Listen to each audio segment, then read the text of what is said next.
So here we are, an installation we're doing on Mount Helix in La Mesa, part of California, near San Diego.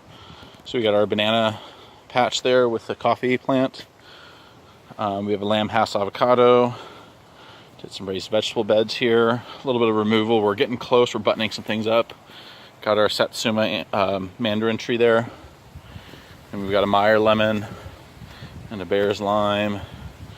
We've got our Violette de Bordeaux fig. A couple other figs down the hill. We've got our custom 2-on-1 stone fruit tree going in the ground. And we've got an avocado tree that is not happy about losing its stake, but we have it staked properly here with 2 stakes. But we're going to need to address that a little bit more, maybe do 3 stakes. And here is the view. And here, and sorry about the wind there.